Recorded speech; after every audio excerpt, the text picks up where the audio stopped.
Hey everyone, how's it going? Forrest here, again with another installment of my complete analysis of all of J.S. Bach's chorale harmonizations. Today we're looking at Kyrie, Gott, Vater, and Ewigkeit, which translates to, O Lord, the Father, forevermore.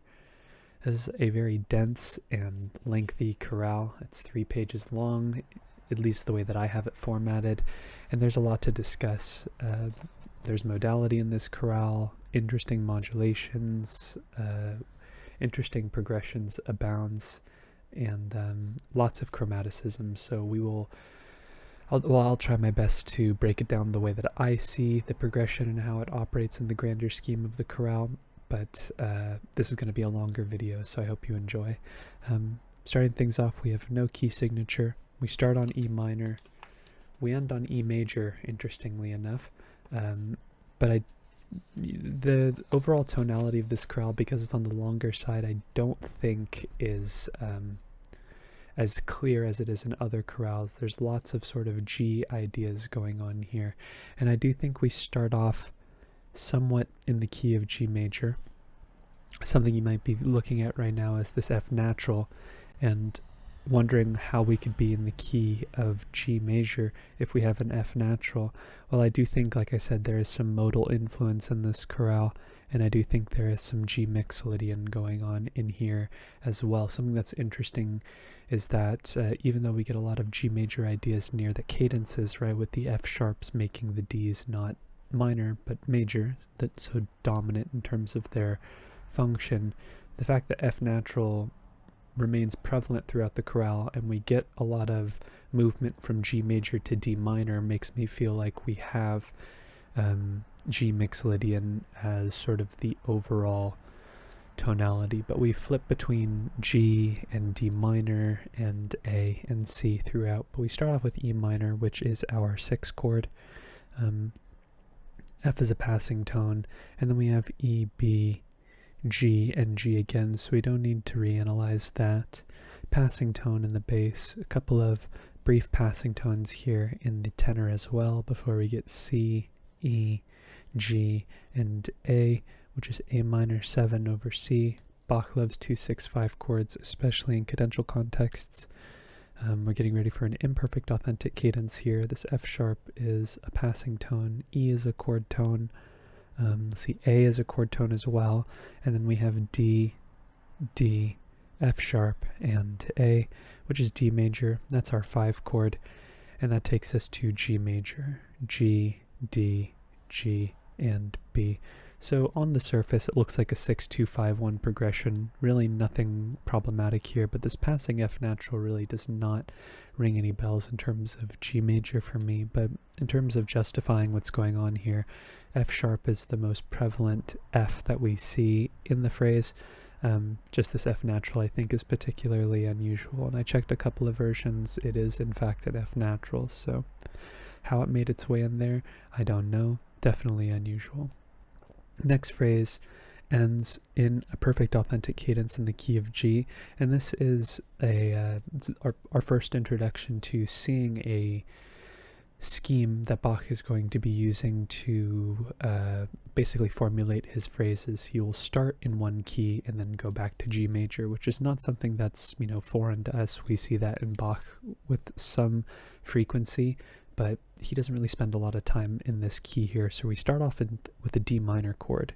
So I do think we have like a direct modulation to A minor here, and we just have a plagal progression where we have D minor, D, D, F, and A, which is our 4 chord here. Again, showing the relationship between G and D minor, which it's interesting because D minor is the minor dominant, and hearing it after G major is not the most intuitive progression by Bach's standards, but afterwards we get our tonic A minor, A, C, E, and C.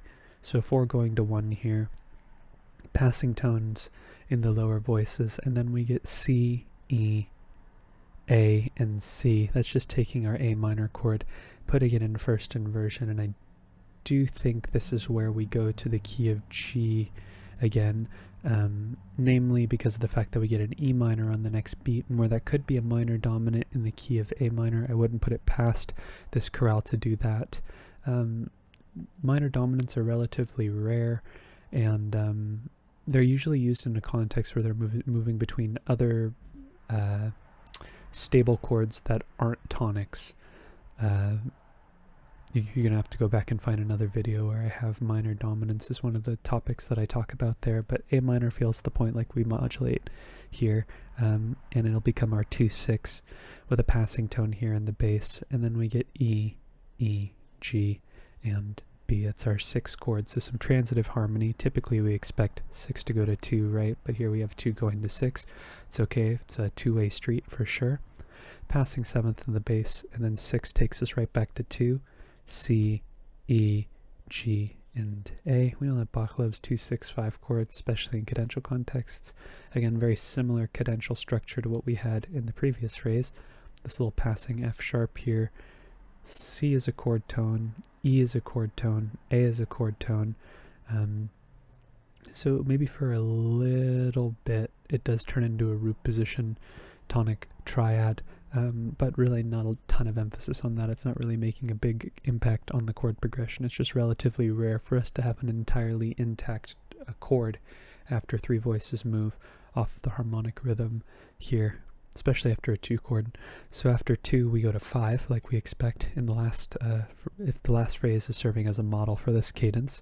D, A, F sharp, and A. D major, D is a chord tone.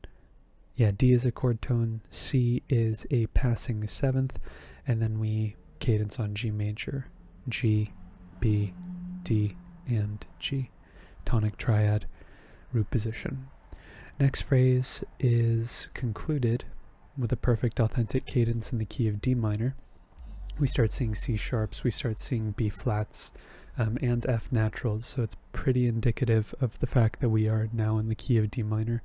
And we get another direct modulation, so we have this idea of 2 direct modulations following a G major sound world, and both of them being D minor focused, or not necessarily D minor focused, but D minor being the first chord. Here we're in the key of D minor, before we were in the key of A minor. But yes, D, F, and A is our tonic. We have some passing tones off of the harmonic rhythm here. We have E, we have C and B flat, and we have E with A. Not really an analyzable chord, but it is kind of like a passing, if this were C sharp, it would be like a passing C sharp diminished chord, which would be like a passing 7-6. Here we have like a passing subtonic 7th idea going on with this A in the melody. Not super important, but it does add a buffer between 2 similar chords. In this case we have D minor in first inversion, F, A, D, and A. So no need to reiterate the Roman numeral, just change the figured bass. Neighbor tone here in the alto. And then we get a bit of a toss-up of a chord here. We have F, B flat, D, and G. On the surface it sort of looks like we have a well, actually, no, that makes a lot of sense. Here, this would be G minor 7 over F, which would be 4-4-2. And then here on the end of the beat, we have E, B flat, C sharp, and G. So 4 in third inversion, we would expect to go to 7, and we would expect the 4-2 to go to 7 in first inversion. And that's exactly what we have here. We have 7, 6, 5.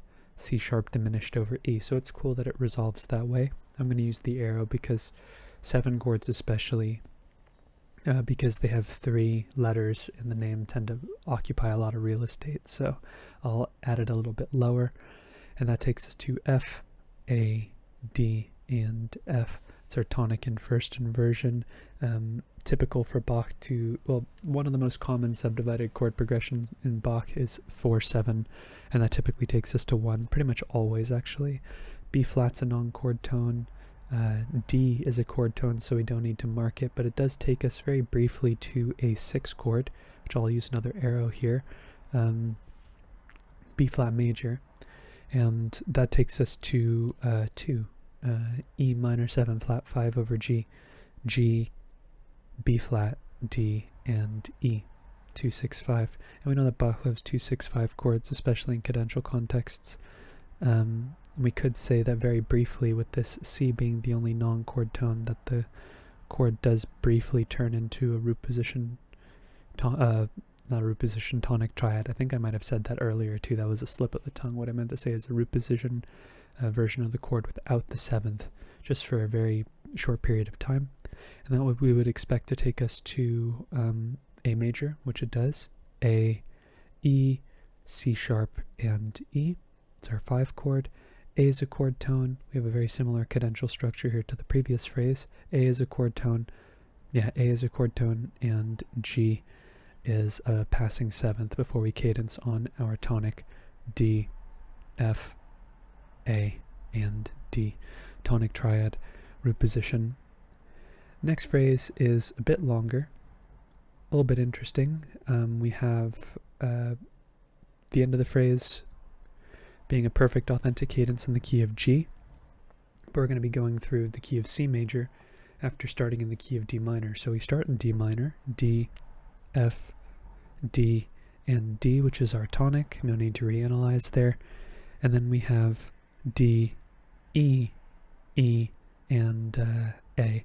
This D being a lower suspension, probably like a, what suspension would that be underneath the E, maybe like a 9/10 suspension. Yeah, something like that. But the C sharp would be the base of our chord, making this A major over C sharp. That's a 5/6 chord. And that takes us to D minor. D, A, F, and A. E is a little passing tone. D is a chord tone. C is,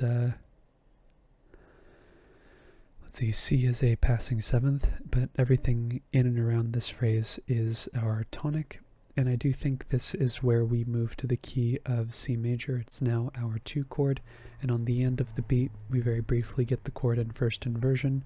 The reason why I'm not saying that the modulation is occurring over the end of the beat is because it's sort of like when you combine when you're looking at the whole of the progression, I'm kind of looking at the entirety of the beat. I'm not really focused too much on the modulation happening on the end. It's also just a lot of stuff happening very quickly, lots of 16th notes in this chorale, so picking those out individually is relatively time consuming in comparison to some of the planar textures we've seen. But yeah, this is some D minor chord that gets its inversion changed. This takes us to F. This is where it gets kind of hard for me to read, so apologies if I mess this up. F, B, D, and G. This is G7 over F, which would be 5/4/2. And then on the end of the beat, we have E, C, E, and G. So the chord does resolve where we would expect to a tonic triad in first inversion. So 5/4/2 going to 1/6. 4/2 chords are pretty much always expected to resolve that way. We've seen a couple resolve to unusual locations in the past, and I tend to point those out, but 4/2 chords are one of the more universal truths about Bach's harmonic writing in the chorales. You can sort of expect them to resolve that way, which is pretty neat. But we start to have, F naturals, and the C's get natural as well, so it looks like at this point we're pretty clearly in the key of C major. We have, let's see, let me count the beats real quick. F, A, C, and A. It's F major, which is our 4 chord, and it turns to 6 on the end of the beat, kind of similar to how the first beat started as well. 2 going to 6, 5 going to 1, 4 going to 4/6, and then we have A, D, F, and B, which is some type of B diminished chord, like B minor 7 flat 5 over A. And we would expect that to resolve to some semblance of a 3 chord.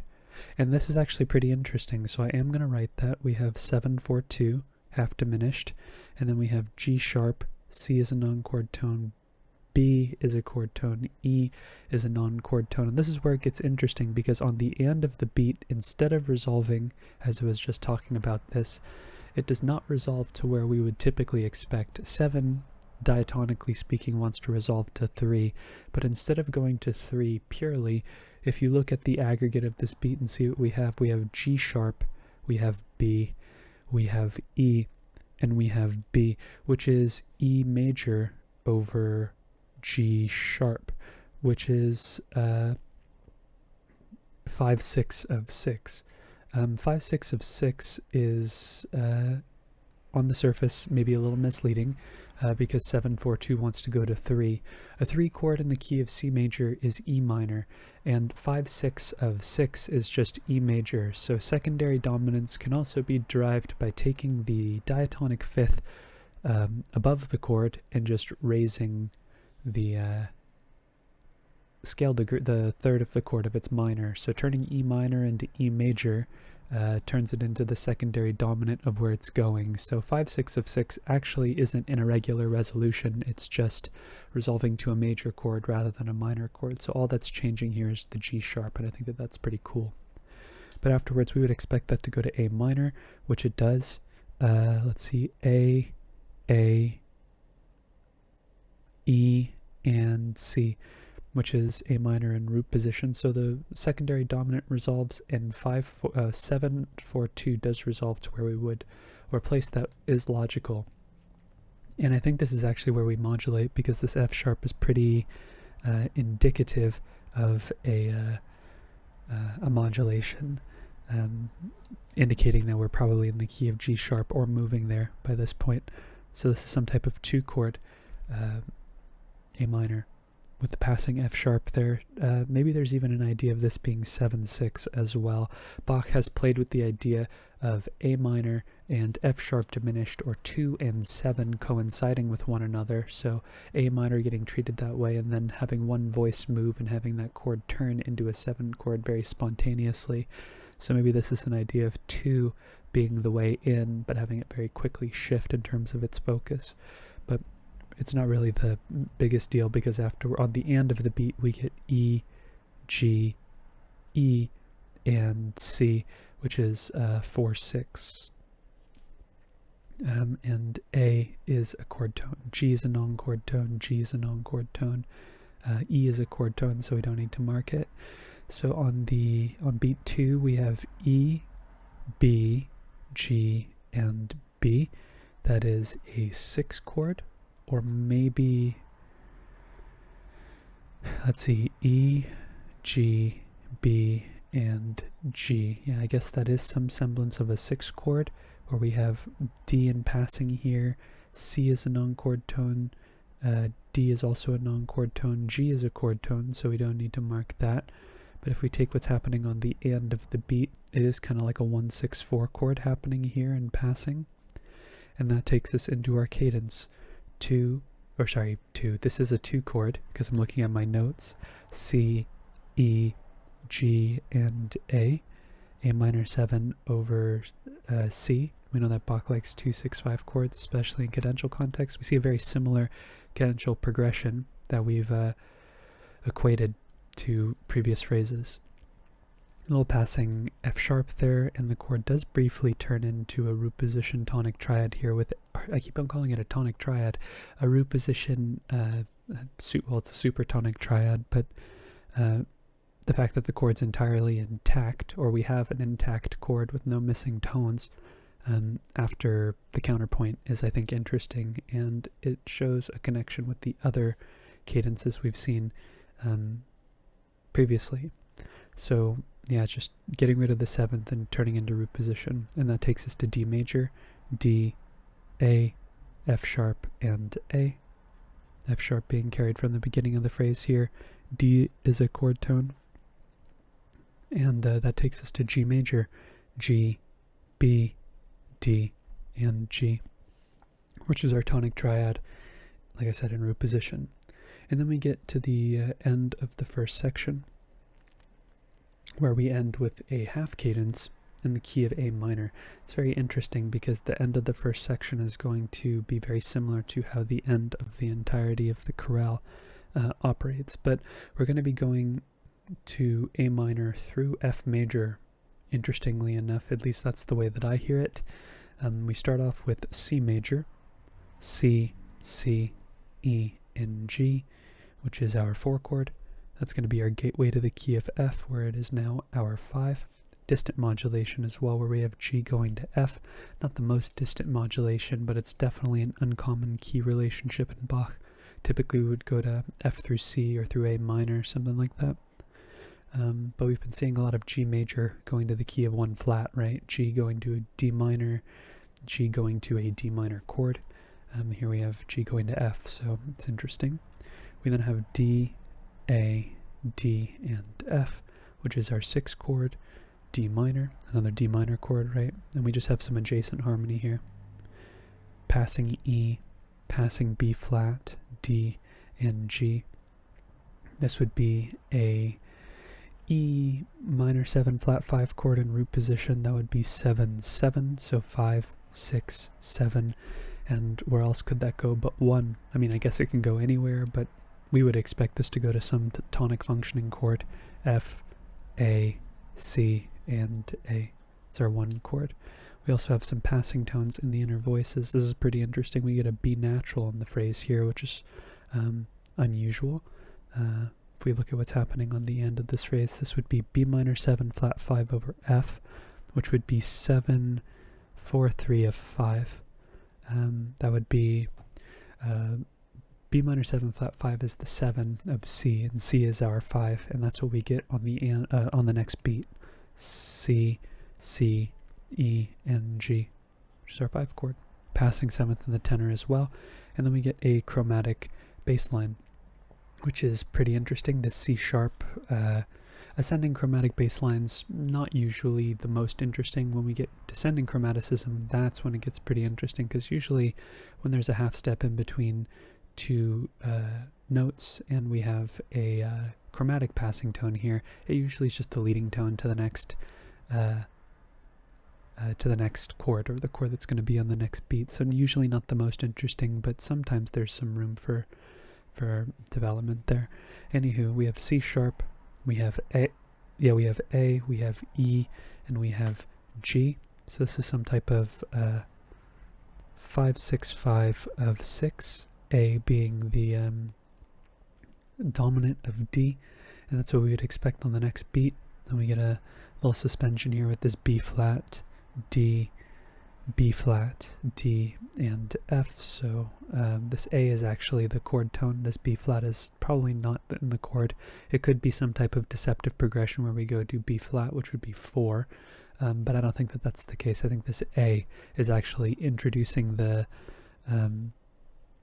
key of A minor here, where D minor is turning into 4 in the key of A minor, where we saw it contextualized earlier, and then we're getting ready for a half cadence in the key of A minor, where we have E, A, C, and E.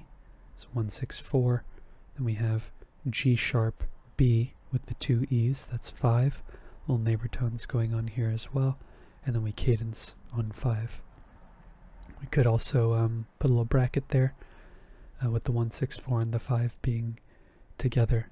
And that brings an end to, I guess, what we'll call the A section, for lack of a more codified term. The second section starts off with the direct modulation to the key of G major, at least that's the way that I hear it. And we end the phrase with a perfect authentic cadence in the key of C major. So we start off with E minor, kind of similar to how we started off the A section. So it's our 6th chord, passing 7th in the bass. Then we have A, C, and E, which is our 2 chord, A minor. Passing tones in the inner voices before we get A, F sharp, C, and D. Sorry, that's an A. Yeah, it's an A. So we get like a, oh no, this isn't an A. C, F sharp, A, and D. That would have been interesting if that was a 5, 6, 4 chord. No, this is a 5, 4, 2. And this should be 2, 6 because it's over C. But 5, 4, 2 would take us to 1, 6, B, G, B, and D. So another 5, 4, 2 chord resolving to where we would expect. Neighbor tone in the bass, passing tone in the alto. And then we get B, G, D, and G again. We don't need to reanalyze there. But something that ends up happening here is we get F natural. So I think this is where we go to the key of C, and this turns into our 5 chord in first inversion. So F's a little non-chordal 7th, or a chordal 7th, a non-chord tone in this context. D is a chord tone, so we don't need to mark it. And that takes us to E, C, E, in G, which is C major, root position.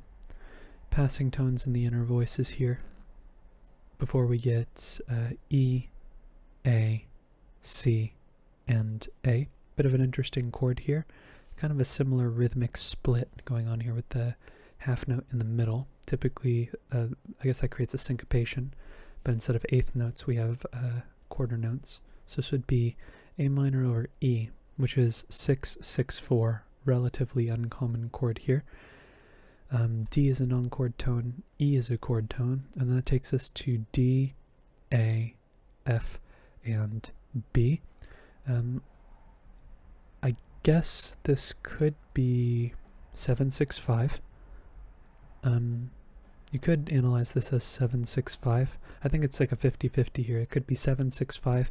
I think this A is a 7-6 suspension over the bass though.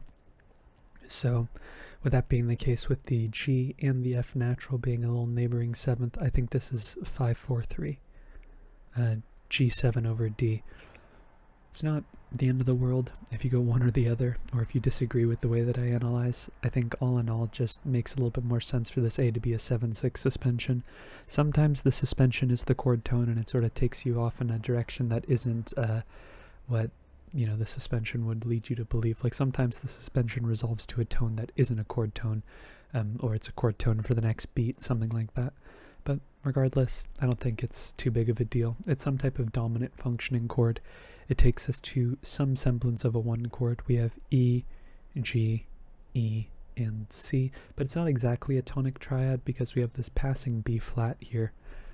So F is a non-chord tone, G and C, C are chord tones. So this isn't a tonic. I mean, it looks like we're landing on a tonic, but what we're actually landing on is, in my opinion, 5 of 4. So even though this B flat isn't part of the chord, I think it's informing the overall function of this chord because it's part of the same family of tones, right? It's part of the same beat, and it coincidentally goes to a 4 chord, right? F, A, G, and C. This F being, or this G being a 9/8 suspension over the bass. It's interesting that it's happening over a non-tonic chord, but to be fair, the chord is being tonicized right now, so it is functioning as a tonic for this beat. And we've seen this cadential formula in the past. Plagal cadences are relatively uncommon in Bach, but when they do happen, we have seen this chord progression where we proceed 4 with its dominant, and then we go to 4, and then we have our tonic, C, G, F, and C. C also being the dominant of F, where it's more common to see 4-3 suspensions over. But I think even more so than that, it's sometimes common, or we sometimes see 4-3 suspensions in cadential situations like this. We know that our tonic is being implied. And now we're on to the next page. Let me go ahead and just fix my notes real quick. Hope everyone is doing well. This took me pretty much my entire allotment of time to analyze yesterday, so I didn't have time to record, so I had to split it into 2 days. So apologies for breaking my daily upload schedule. It's something I've been trying to be more strict about since the holidays are over. But yeah, just when I get long chorales like this, it's hard for me to get both done in one day. But as we're moving into the next phrase, we end in an imperfect authentic cadence in the key of E minor. And E gets sort of sprung on us very quickly with this D sharp here, so it's almost like the modulation happens over one beat, or maybe we get some type of quasi-deceptive progression here where we're expecting a cadence in the key of G major, and then Bach springs the dominant on us very quickly. So maybe it does have some deceptive features, but it doesn't quite sound that way to me because a chord is being preceded by its own dominant. So with that being said, we start off pretty much in the key of G major. We have an A minor chord here with this F sharp. We've seen this before. A, E, and C, which is our 6th chord in the key of C, and it is our 2 chord in the key of G. That takes us to D, A, F sharp and C, this G being a 4-3 suspension over the dominant, but this is just 5-7. And that takes us to our tonic, G, B natural, F sharp, and D. Or does it, right? Because this F sharp would be like a 7-6 suspension over the bass, and here we have the resolution here to E and maybe D. I'm going to say that it's our tonic. It could also be 6-6. It really just depends. I don't really think it's the biggest deal in the world. In fact, I'm just going to walk that back and say that this E is just as equally brief as this D, and really just it's creating counterpoint here. So maybe there is an idea of E minor there. I don't think it's really playing too much of a role, because I think this is also where we briefly visit the key of D minor. To talk a little bit more about this phrase, we get a lot of harmonic movement here. We see G going to where we have C sharps and B flats going on, so some idea of maybe D minor. And then we have some ideas of this wonky chromatic bass line here where we visit, I think, C major for a bit, and that takes us to G major, and then at the end a little bit of E minor, but we eventually wrap back around. We've seen this sort of cascading or cyclical harmonic movement in chorales in the past, and it's very interesting how Bach sort of creates this almost like a sequence of sorts where G turns into, in this case, G turns into the 4 of the next key that we're going in. But it's interesting that Bach is again creating that relationship between G and D minor, which are distinct keys, just like G and F major. G is a chord tone, G is a chord tone, D is a chord tone. We already marked these. So we have G, E, C sharp, and A. That would be A7 over G, which would be 5-4-2. B is a non-chord tone. Let's see, A is a chord tone, D is a chord tone. Oh, yeah, no, D is a non-chord tone. C natural is also a non-chord tone. Almost missed that one because C sharp is typically a chord tone of C sharp is a chord tone of A, but C natural is not. So we have some cross relations going on here within the beat, but over F that would be D minor in first inversion, so a 4-5-1 in the key of D minor here. And I think, okay, this next phrase is somewhat nebulous. I think we go to the key of C major, and the interesting thing about this is that we don't ever really get a direct resolution. We get a bit of one, but with this B flat here, you might be asking how with F sharp and B flat and all the other chromaticism that's going on, how do we go to the key of C major? I think it's just context. You know, even though we might not get a pure tonic resolution, sometimes there are only keys that have particular chords in them, and really from a tonal perspective, there's only a handful of ways that you can go about justifying what's going on here.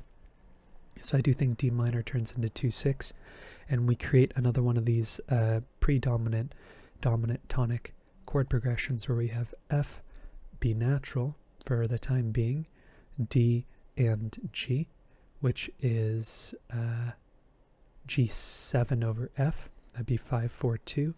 And then we get a resolution to some type of a C major chord, right? We have E, we have C, B flat, C, and G. So it looks like a tonic triad, but actually what's happening here is we have 5 of 4, again, like what we had on the previous page where this B flat sort of telling us where we're going. So it is going to a tonic triad on the surface, but its function is greater. It's going to go to a 4 chord, and that's exactly where it goes. So we do get some resolution. So we do have a 2-5-1 in C, but remember the tonic is also functioning as 5 of 4, so don't let the Roman numerals mislead you. And that takes us to 4, F, A, C, and A. So pretty clearly in the key of C major at this point. We then have chromatic ascending bass line here with F sharp and D. A is a chord tone, so we don't need to mark it. C is also a chord tone, so we don't need to mark it. So here we get another secondary dominant where we're just sort of scaffolding up the scale. We tonicize 4, we're now tonicizing 5. This is D major over F sharp, so another 5-6 of something, so 5-6 of 4, 5-6 of 5, chromatic bass line here. E is the leading tone to F, F sharp is the leading tone to G, right? And that takes us to G. which is our 5 chord. G, B, A, and B. Apologies for interrupting this phrase. I started analyzing it and realizing that I had something wrong, and apologies for all the eraser markings as well.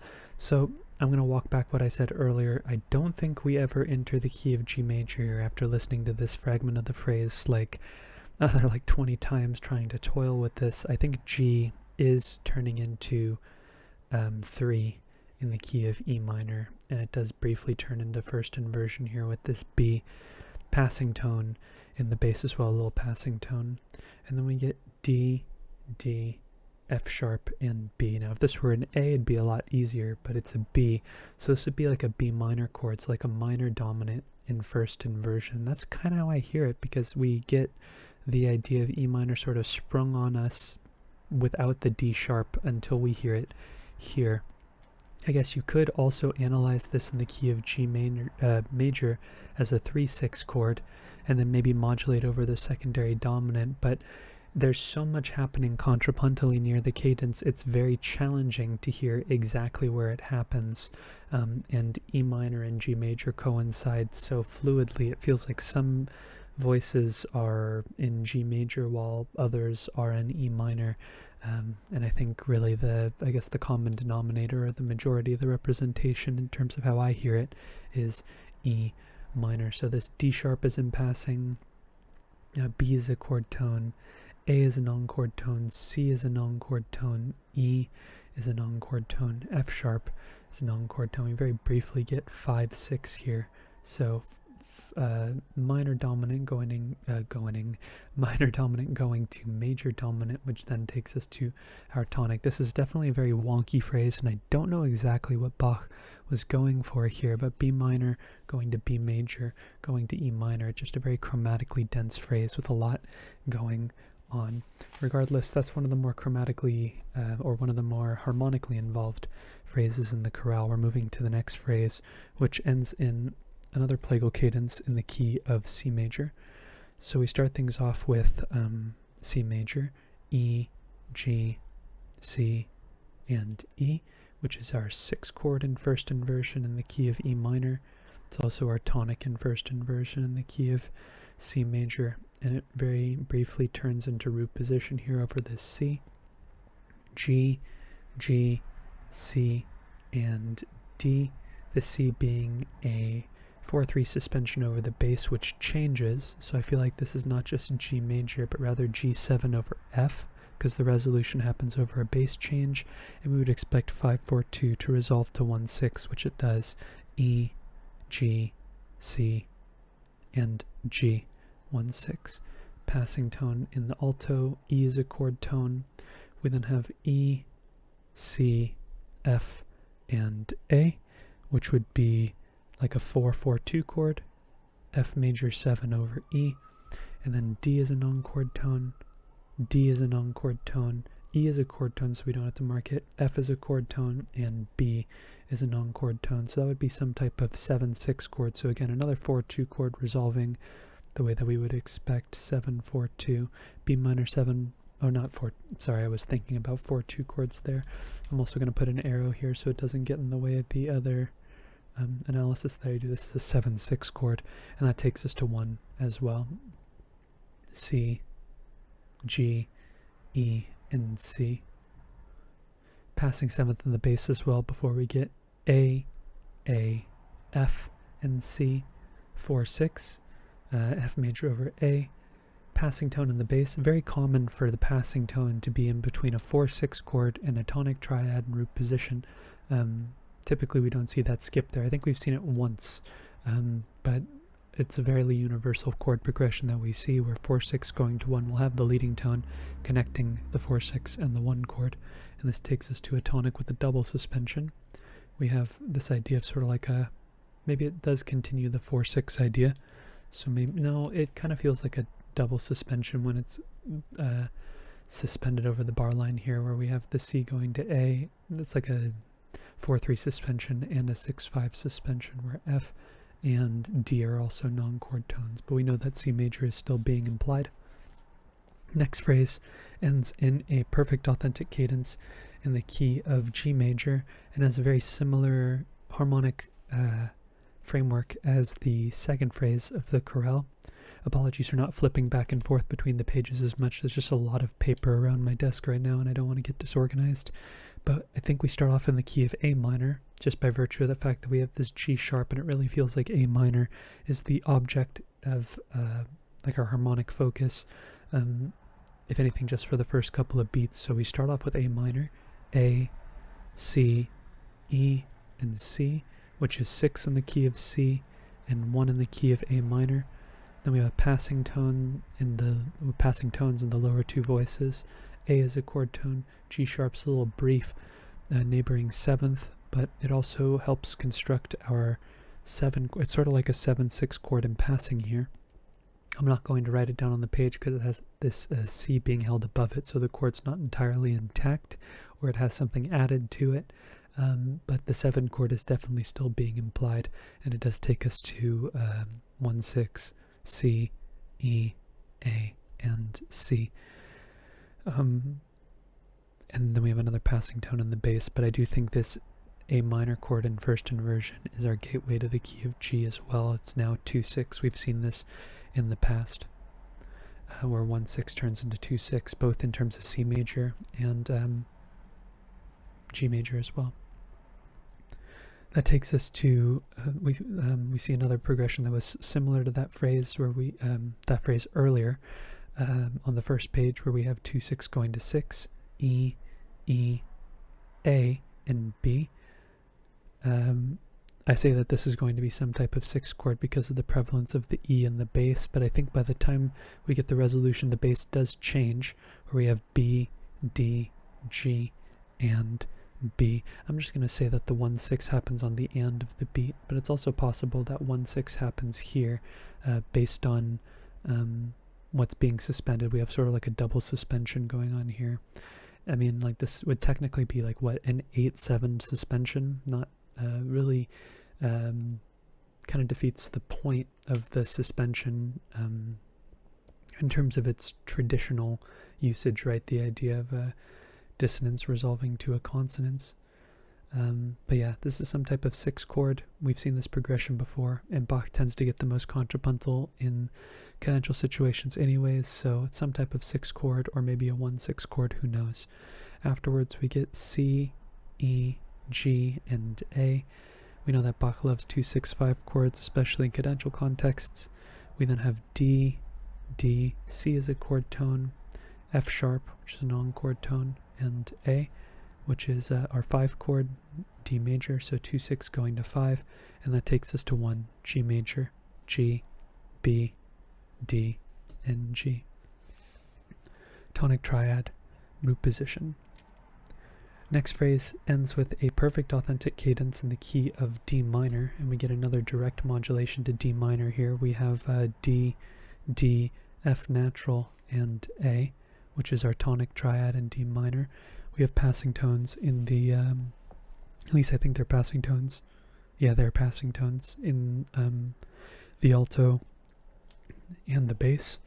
It then takes us to D minor in first inversion, F, D, A, and A. I reiterate the Roman numeral when we break the line. That's just a stylistic thing that I do. And that takes A as a chord tone, C sharp as a neighbor tone, G is like a passing tone, F is a chord tone, so we don't need to mark it. But there's this idea of sort of a passing 5/7 chord going on here, but the chord's not entirely intact, so I'm not going to mark it. I'm just going to mark them as non-chord tones for now. And that leads us to B natural, D, F, and G. And the B natural is significant because this is melodic minor here in the bass, A, B natural, C sharp, and D. We typically would expect B flat, but we see B natural. Actually, would we typically expect B flat? It's pretty much a 50-50. Bach uses a lot of melodic minor, but this is G7 over B, which is 4/6/5, not a secondary dominant, but a byproduct of the melodic minor scale.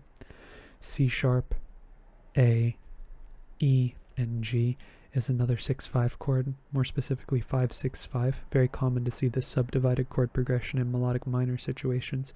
And then we have a D minor chord where Bach has a 9/8 suspension over the bass, where this E Over D minor chords especially, but over tonic functioning triads, we see a lot of 9/8 suspensions. But here we have F, A, D, and F, which very briefly takes the chord and puts it in first inversion. Go ahead and erase that there, a little mark on the page. We then have G, B flat, D, and E. Another 2-6-5 chord. Let me go ahead and rewrite that. That's a E minor 7 flat 5 over G, 2-6-5. We would expect that to go to a 5 chord. We know that Bach loves 2-6-5 chords, especially in cadential contexts. It takes us to A major like we would expect with the little passing. Oh, actually G is a chord tone, so I won't mark it. G is a chord tone to the E minor 7 flat 5, but it is a passing 7th. So it is a little confusing here, but you know, whether you mark it as a non-chord tone or whether you keep it as a chord tone to the previous beat, I think there's logic with both analyses. But that takes us to D minor, D, F, A, and D. Tonic triad, root position. These are very rhythmically dense phrases. It's very, very challenging for me to read. My notes are just lots of lines, making sure that I know where the beats are and where the non-chord tones are, or rather where the beat lines up when notes are syncopated. It's difficult for me to see, but afterwards we get a we get a perfect authentic cadence in the key of G major, but we get a brief visitation to the key of C major. Or at least there's this little chromatic passage here that I don't know exactly how to make sense of, but we'll talk about it when we get there. And this B flat going to B natural actually is part of the chorale, interestingly enough. I thought this would definitely be like an A sharp going to B situation, but here we have B flat going to B. It's kind of interesting. But we're going to stay in the key of D minor for a bit, and then we're going to go to C major. Or at least that's the way that I hear it. We have D, F, A, and D. Passing tones in the lower voices, F, A, D, and A. It's D minor in first inversion. No need to reiterate the Roman numeral here. And then we have D, D, E's a non-chord tone, F, and A. Taking the chord and very briefly putting it back in root position. That takes us to B flat, D, F, and A. So more specifically 6-7, and then we have this little chromatic passing tone here. We have B natural, we have D, F, and A, which takes us to kind of an interesting chord actually. I think it's possible that maybe we visit the key of F major very briefly. It's possible. Because it's very uncommon for Bach to tonicize 7, which if we look at what's happening on the next beat, we have C, G, F, and G,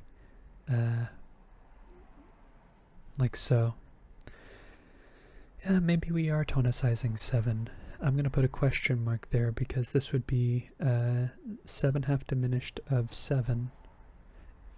My hunch tells me that Bach is briefly visiting the key of F major here, but something about going directly back to D minor immediately after the fact and never directly resolving to an F major chord after C major is a bit suspicious. So maybe we are tonicizing 7 here.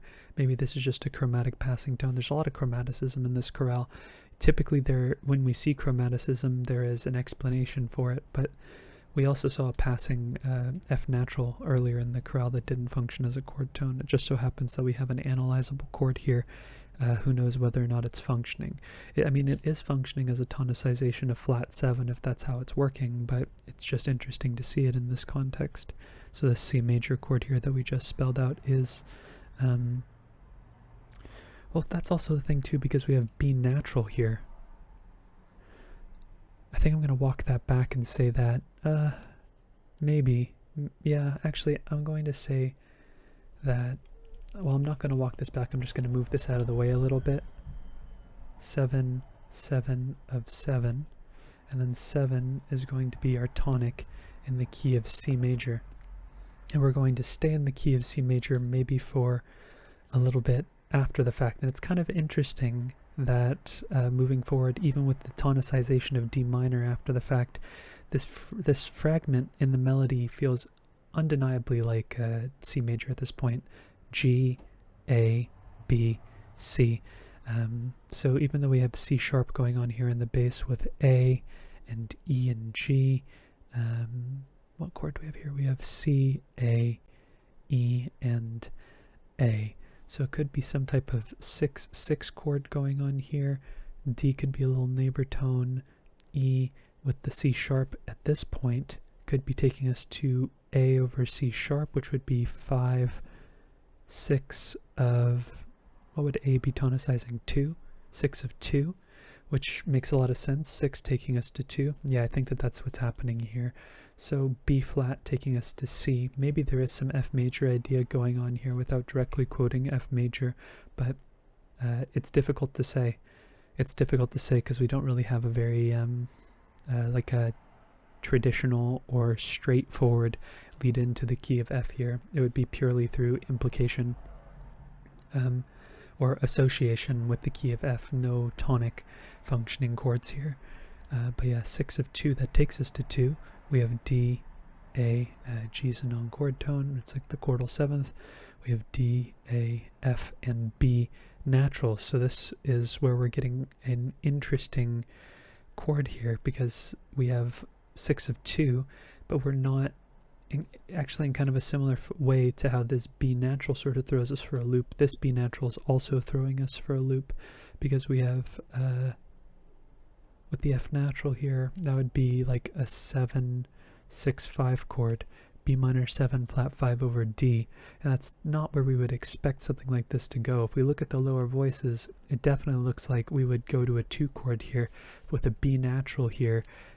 We're tonicizing 2 but resolving to a diminished chord, but 2 and 7, you can't spell 7/7 without 2, so the chords are similar. It's not the most unlikely place to go, it's just a very unusual sound.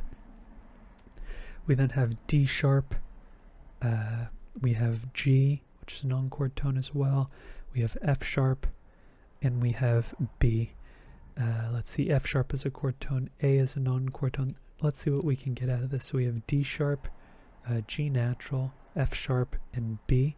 I think this G is not contributing to the chord. I think it's the F sharp, and I think the F sharp, well, they're all non-chord tones, but I think this would be D sharp, F sharp, A, and B, which would be B7 over D sharp, which would be like B7 over D sharp, which would be 5/6/5 of 3. So we're seeing 5/6 of 2, then we see 5/6/5 of 3. So we do see there is some kind of scaffolding like we saw earlier.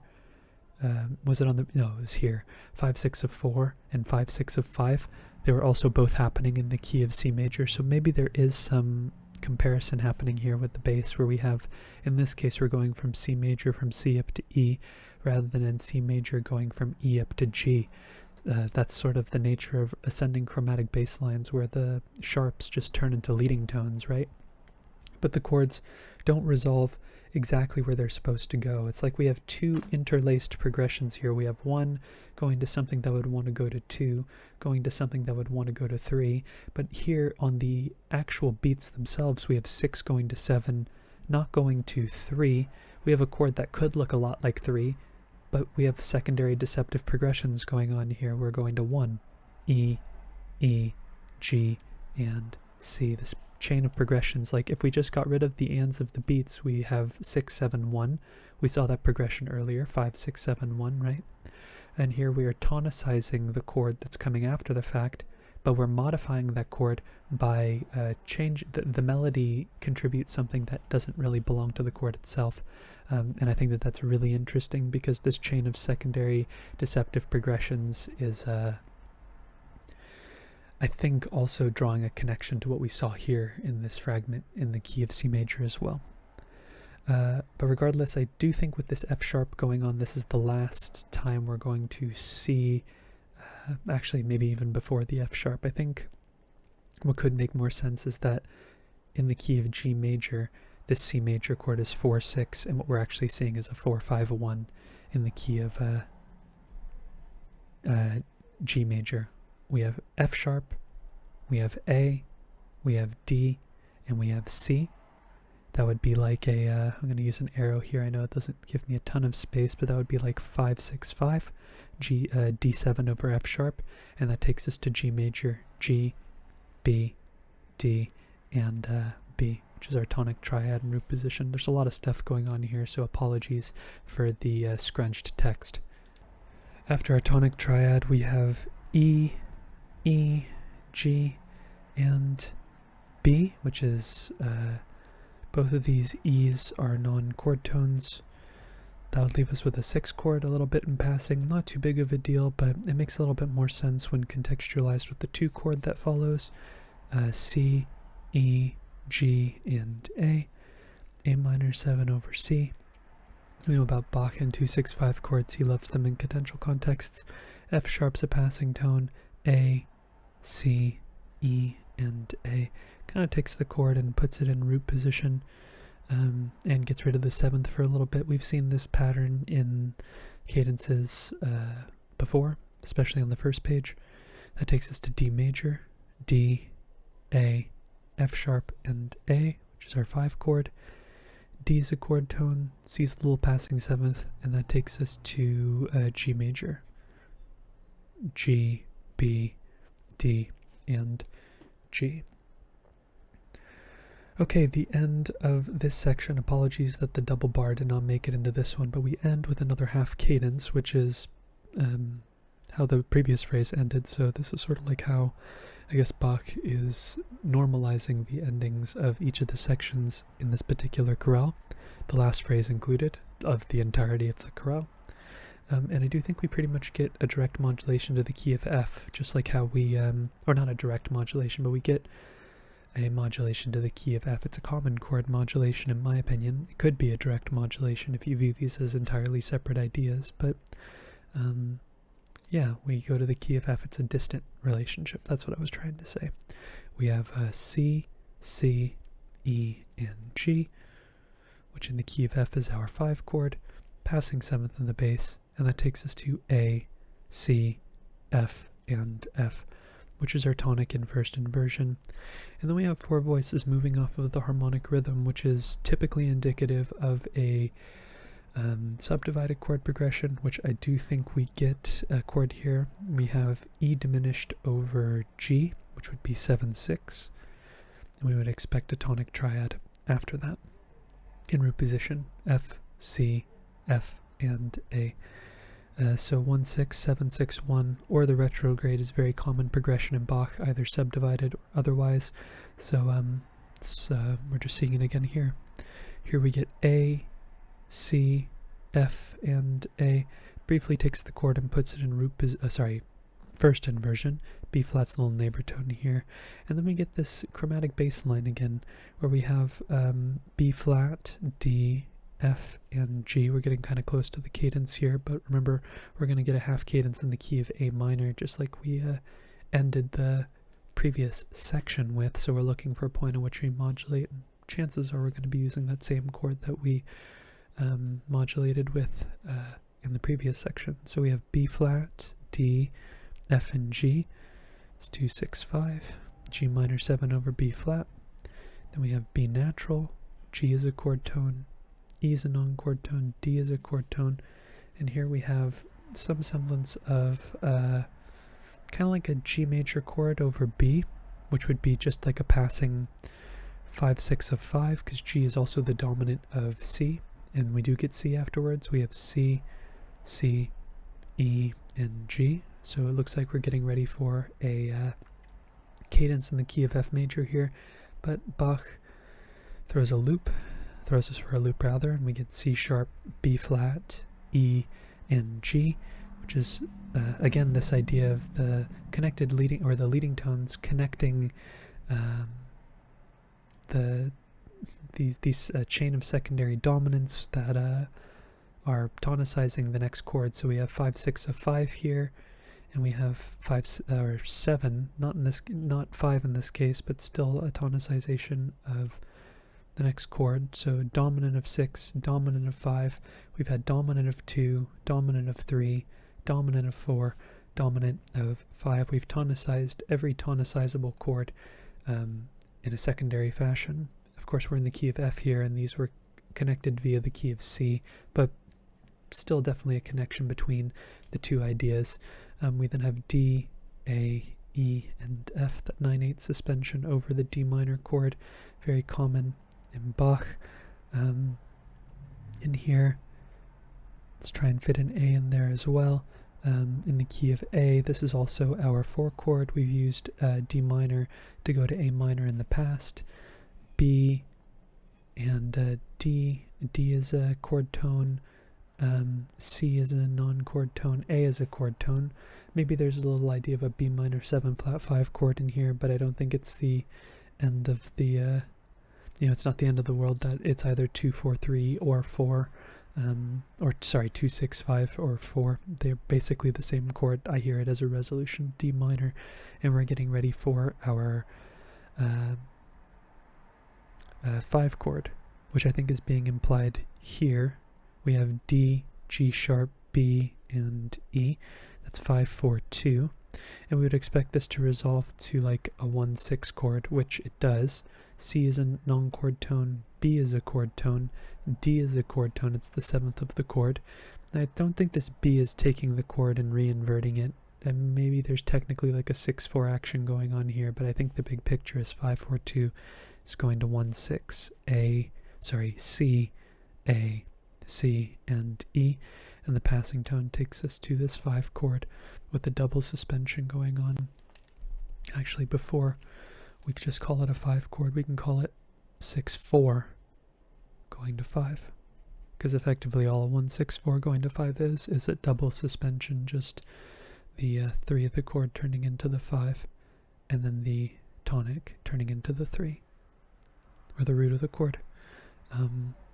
But yeah, so we're seeing a similar phrase ending that we did in the previous section. So we go into the third and final section of the chorale with actually something that's just coming to mind now is that this is like probably like a with Kyrie being in the title. If this is part of any type of liturgical setting, it's probably like a threefold Kyrie, because the Kyrie gets said 3 times in the original or in the traditional Mass, which I think is pretty interesting. But we have this really short phrase at the beginning of the third section, ends in a half cadence in the key of C. I think it's just a direct modulation to C here, where we start off with E minor, E, E, G, and B. So starting off with a 3 chord, which is a bit interesting, and then we get this syncopation that we saw earlier. So we have E, E, G, and C. So 3 going to 1 6 is kind of like just the idea of 3 being continued, or maybe even just 1 being the idea here, because we just have E in the bass and it's shared between the 2 chords. D is a passing 7th. C very briefly takes the chord and puts it in a root position, and then we go to 5. G, B, G, and D. So kind of an unusual phrase, relatively short, or I mean, it's the shortest phrase in the entirety of the chorale, but I think Bach's just saying Kyrie over the entirety of this phrase. It's short, it's like a exclamatory. So we're moving into the next phrase, which ends with a fairly straightforward, perfect authentic cadence in the key of G major. We start with G, G, D, G, and B, passing tone in the bass, B, D, G, and D, just taking the chord and putting it in first inversion. And I do think this is where we modulate to the key of, G major. It is now 1 6. And then we have E, E, G, and C. And the reason why I think the modulation's happening here rather than 5 going to 1 is because to me this feels like a 4 6 going to a 5 6 going to a 1 progression in the key of G. This is definitely a zone here. You could say the modulation happens after the 5 going to 1 6, or you could say that it's really happening over any of these chords. We don't have any Fs until we hear this F sharp. But speaking of that F sharp, we have a passing tone here, an anticipation, and this A is also a non-chord tone, which leaves us with D 7 over F sharp, which would be 5 6 5. Again, with 4 6 and 5 6 5 being in this sort of It's not melodic minor in this case, but this could be G melodic minor if we were in the key of G minor. So the 6-7-1, this major 6-7-1, it's common to see 4-6 go to 5-6 go to 1, G, D, A, and B. So we have this 9/8 suspension over the tonic here, and then the bass changes where we briefly get first inversion by the time the G resolves.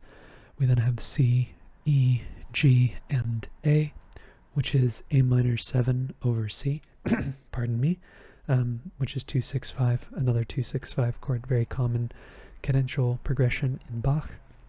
That typically takes us to 5 with D, D, F sharp, and A. That is our 5 chord, D major, and we would expect that to resolve to our tonic G major, G, B, D, and G. So fairly straightforward phrase, all things considered. Next phrase also ends in a perfect authentic cadence in the key of G major. We don't see any modulations. This might be the longest string of musical material without seeing a modulation in the entirety of this chorale. So we start off with E minor, E, E, G, and B. That's our 6 chord. E is a chord tone, so we don't need to mark it. We then have D, E, A, and C. I think this D is an accented non-chord tone, and this is actually C, which would make this a 2-6 chord, A minor over C, 6 going to 2-6. We've seen that in the past. And then we have a bit of an interesting progression here. We would expect this to go to a 5 chord, but it doesn't go to a 5 chord. It goes to B, D, A, and D. And I think this A is a 7-6 suspension over the bass, where we're actually getting maybe a 1-6 chord here, but I think it's actually more likely that we're getting a 3 chord here, namely because of the fact that what we get, actually, is that what we're getting? Well, we might be getting a 3 chord, we might be getting a, no, I'm going to switch that around. This is a 2-to-1 progression. 2 going to 1 is a relatively uncommon progression in Bach, but I'd say that, you know, if it were common, 2-6 going to 1-6 is probably more common than 2 going to 1, because in this case it's kind of like 4 going to 3, which is a much more common progression, or much more. It's definitely more of a common progression despite it being uncommon itself. We'll say that F sharp is a neighbor tone. Then we have B, D, G, and B. No need to reanalyze there. It's still a tonic triad in first inversion. Passing tones in 3 of the voices here. We have A, C, G, and C. A little bit of an A minor idea going on there, but it's not entirely intact, so I'm not going to mark it. And then we get G, B, G, and D. That's taking our chord, putting it in root position. No passing 7th here in the bass as well, before we get E, B, G, and C. I think this is kind of like a double suspension thing going on, but I think there's actually a chord progression to be derived from this. We have C major 7 over E, which would be 4-6-5, and then once it resolves, or once these suspension looking figures resolve, which is, you know, they're kind of like faux suspensions, we have like a 10-9 suspension and a 5-4 suspension. We have E, A, F sharp, and C, which would be 7-4-3. So 4 going to 7 is a very common subdivided chord progression in Bach. We would expect this to resolve to our tonic, but we get a deceptive progression instead. We get E, we get A, we get B, and we get G. So I do think we're resolving to some semblance of a tonic, but we have a 4-3 suspension that, sorry, this is a 6 chord, not a 1 chord, that changes to 6-4 by the time we get here. Actually, no, it changes to 1-6 by the time it gets here. So some type of 6 chord. We also saw this earlier, this idea of like E minor being the idea after a suspension, but then the tonic being the result of the resolution, which I think is kind of interesting. 6 and 1-6, similar in terms of their pitch content, but afterwards we get C, G, E, and A. We're very familiar with our 2-6-5 chord at this point, A minor 7 over C, and we would expect that to go to D, major, which it does. And I'm just using these arrows because the way that the score is formatted, there's so much counterpoint going on that it's difficult to keep everything in line. So the arrows help in terms of keeping everything without making it too difficult to read, hopefully speaking. But after our 5, we would expect 1, G, G, B, and G. 3 roots and 1/3. I think that's the first time we're coming across this spelling in the chorale. I'm not entirely sure though.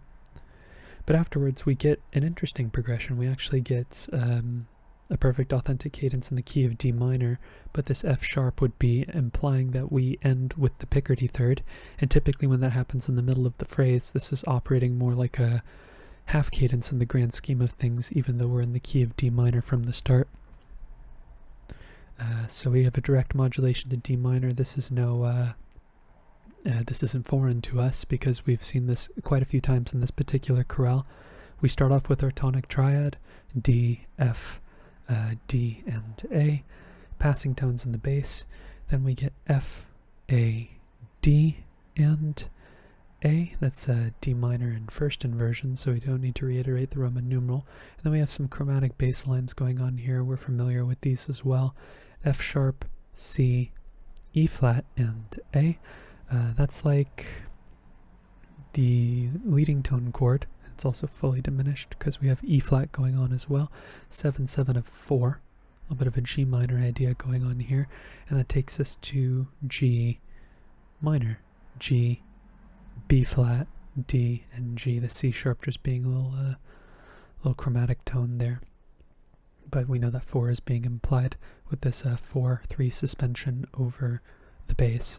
We then get G, B flat, D, and F, which is taking it and adding a 7th. No need to reiterate the Roman numeral. Then we have some more chromaticism with G sharp and B, with D and F. That is G sharp fully diminished 7th, which is again this sort of dominant pair thing going on, where we have these double double leading tones, or like these leading tones that are happening in succession, and how it turns into tonicization of 2 subsequent chords that are adjacent to one another in the scale. That's what I was trying to say. So 7 of 4, 7 of 5. We would expect that to go to 5, which it does. We have A, E, D, and E. It's very common to see 4/3 suspensions over a dominant chord, especially in root position, but it's the C sharp that's our chord tone here. G is a little passing 7th. A is a chord tone. A is a chord tone. And then we cadence not on D minor, but D major. D, F sharp, A, and D, which is our tonic triad as a major chord, and Bach does this with the minor dominant sometimes, and it's interesting that we're seeing the minor dominant in a major context. But like if we were in the key of E minor, for example, if Bach modulated to B minor and then cadenced on B major, that B major would ultimately like function as 5 of the tonic key. And that's exactly what's happening here. The next phrase ends in a perfect authentic cadence in the key of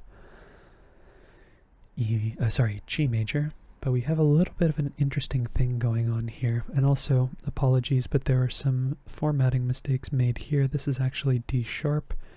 This is also D sharp, so I'm going to write those in manually and try and not get confused when I get to that point. We start here in the key of G major. D is our 5 chord, and that takes us to 1 like we would expect. G, B, D, and D, tonic triad. G is a chord tone, so we don't need to mark it. Then we get G, C sharp, E, and A, which is A major over G, which would be a secondary dominant again. 5/4/2 of 5. It's interesting, we see this little double, kind of like embellishment here, this neighbor tone thing going on. F sharp's a non-chord tone, E is a chord tone, so we don't need to mark it, but we do resolve where we would expect, because this is a 4/2 chord, we would expect the chord to be in first inversion, and we would expect this to go to 5, which it does. F sharp, D, A, and A. 5, 6. So it's cool that it goes that way. B is a non-chord tone, F sharp is a chord tone, so we don't need to mark it. And this is where the phrase gets pretty interesting. I don't know exactly what's going on here, whether we move to the key of E minor for a little bit, or whether we stay in the key of G major. It's very difficult to say. We start off with E, D, F sharp, and G. I think this D is a 7/6 suspension, and also this F sharp is a 9/8 suspension. So I think what we're really dealing with here is a C major chord over E, E, C, E, and G. Or this maybe it's not a C major chord. It could be a C major chord. Maybe it is 4/6. Maybe it's actually 6 in root position, like an E minor chord. Maybe it makes a little bit more sense because E minor is going to be tonicized here for a bit. And actually, you know what? That makes a lot more sense to me and makes sense of my notes, because I had a toss-up here as to whether we stayed in G or whether we stayed in E minor. But with so many D sharps going on, I really do feel like we have a little departure here to the key of E minor. And this C would be the non-chord tone here, and B would be part of the chord. That takes us to E, C, F sharp, and A. It's difficult to say exactly what this chord would be. We could say that it is some type of 2/4/2 chord, maybe. It doesn't resolve the way that I would think, so I think it's more likely that we have D sharp and F sharp happening with F sharp and A. So maybe this E and C are both accented non-chord tones, and this is just Bach playing with the idea of 2 and 4, so we're at a coinciding. And this is actually just a root position 7 chord, D sharp, F sharp, F sharp, and A. The C sharp being a chordal 7th, but a non-chord tone in this context. And I think this does resolve where we would expect to an E minor chord. E, F sharp, and B. Kind of interesting to see 2 F sharps in this context, but we have E, G, E, and B here, which is our tonic in root position. Let's see what's happening on the end of this beat. This is very challenging for me to read. My notes are just a bunch of grid lines keeping the bars straight. We have B, G, E, and B. Yeah, I think these are just little non-chord tones here. I don't think there's really much going on. You could say that maybe there's like a little bit of a 6/4 action going on here, but it's really not super consequential. But once we get the C introduced here with the F sharp going up to G, that's where I feel like we've moved back to the key of G major. We're definitely in G major as we're getting closer to the cadence here. We have E, G, E, and C. That's 6/6 in the key of E minor. It also happens to be 4/6 in the key of G major. F sharp's a non-chord tone. A is a non-chord tone. D is a non-chord tone. And with that with that C up there, this would make this 5/6/5. Again, the subdivided 4/6 to 5/6/5 chord progression, relatively common with this 6/7/1 motion in the bass. And that takes us to our tonic, G, G, D, and B. And of course, our tonic's being implied here, but by the time we get the resolution, E is a non-chord tone, but G and G are both chord tones, so we have a 6 here. We've seen this, or a similar progression earlier on, where even though the bass changes, 6 is sort of leading into 2, which is via the cycle of falling fifths how it typically ends up working. C, E, G, and A. 2/6/5. Bach loves 2/6/5 chords, especially in cadential contexts. Passing tone here, A, C, F sharp, and A. I think this F sharp's a little passing tone. E, I guess we're kind of getting the chord in root position here without the 7th, so we'll just change the figured bass very briefly. And then we go to 5/7 this time, D, C, F sharp, and A. B is a non-chord tone here. A is a chord tone, so we don't need to mark it. And then we cadence on G major. G, B, D, and G. And we are getting ready for our final cadence. Very exciting. We're almost to the end of this very lengthy chorale. So we start things off with the G major chord, but similar to how we modulated earlier, I think G is operating as our 4 chord here.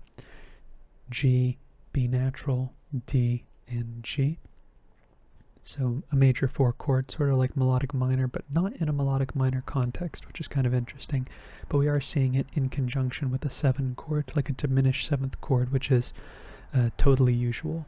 C sharp, B flat, E, and G. So that's a fully diminished 7th chord, C sharp, diminished 7th. And that takes us to D minor, D, A, D, and F. Passing tones in the upper 3 voices, and then we get D minor again, D, F, F, and A. No need to reanalyze.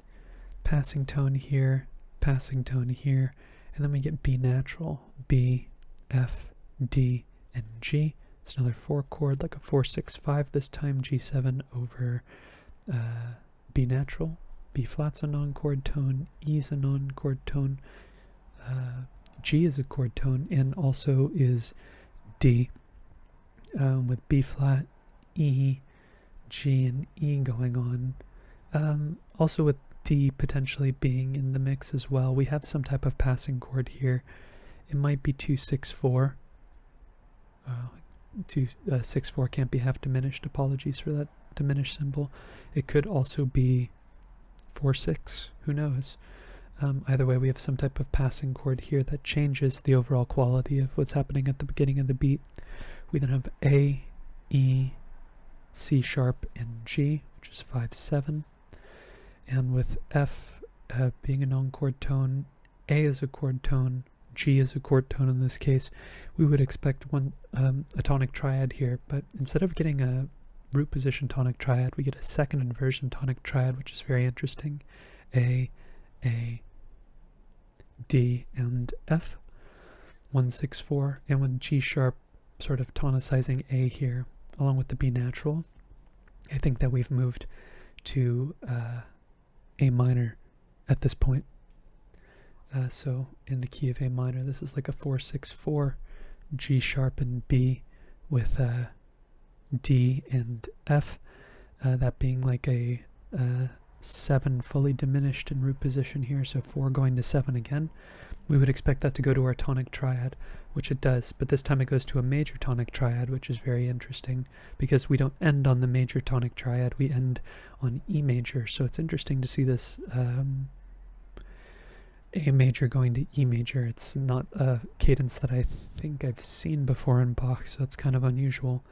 B is a 9/8 suspension, then B gets reiterated in the bass. So I think this A is the resolution and this G sharp's a little neighbor tone. Then we have C natural, this chromatic stepwise motion here in the alto. C, A, C, and E is just going to 1-6 here, which is very, very unusual. Another passing tone in the bass, and then we're getting ready for this 4-3 suspension as well, which takes us to 5, concluding our half cadence, and that is today's chorale, an absolute marathon of a chorale. Lots really to talk about. Some of the big takeaways are, at least some of the notes that I took about this particular chorale, are modality, right? We see little modal inflections all over the place. I think some of the cadential choices and the key relationships are the big takeaways in terms of how the how this feels like a mode overall. But we see little chromatic tones here like this F natural making it in, which would make this sort of more of a G mixolydian rather than a G major, at least for that first little part of the first phrase. Pardon me. We have distant modulations like G to D or G to F. What else? Mid-phrase modulations, more of a tame topic, but we see modulations to different keys all the time. We start in F and then we go to A after modulating from G. We see things like that all the time in this particular chorale. We have this idea of like 2 and 7 being ambiguous, where they sort of coincide and play the same role. Bach twists that. It's not really a progression, it's more of like the chord changing its structure. We see the tonic operating as the 5 of 4, so instead of resolving to 1 after a 2-5 progression, we see 2, 5, 5 of 4, which doesn't look like a 2-5-1 progression, but it functions that way. Ultimately speaking, it just means that 4 is going to be on the other side. Double suspensions in a couple of different cases. Let's see if we could find one of those. I feel like there was one at a cadence, like here we have like double suspensions going on, but there were other points in the chorale as well where there were double suspensions. We have a 2-to-1 progression, which is also pretty interesting. I feel like that happened on the third page somewhere. Yeah, 2 going to 1, which is, you know, it could potentially be 2 going to 3 as well. It really depends on how you look at the chord, but really it's kind of hard to make that argument when G just ends up being the focus for that long. But this sort of just feels like a retrograded progression anyways. Like 1 going to 2 going to 6 is relatively, you know, it's okay, but it's not the most common progression. But the retrograde is even less common. And a bunch of chromatic bass lines, that goes without being said. Tons of little chromatic bass line fragments, and we get some descending chromaticism going on here in the bass as well, which creates some unusual harmonic relationships like major 4 and minor 4. But yeah, the ascending chromatic bass lines are far more common. And secondary deceptive progressions are all around, especially in this particular section here where we have 5 of 2 going to 7 and 5 of 3 going to 1. So it's pretty interesting how Bach really unleashes all of his chordal fury in this particular chorale. These longer chorales tend to have a bunch of deviations from his normal harmonic vocabulary anyways, but I'm starting to lose my voice, so I'm going to cap the video off on those thoughts. If you're interested in following me along on the journey to analyze all of Bach's chorale harmonizations, feel free to subscribe to the channel, hit the notification icon, and like the video if you enjoyed the content. Thank you so much for watching the video and supporting the channel by doing so. I look forward to tomorrow's analysis, and I hope you take care.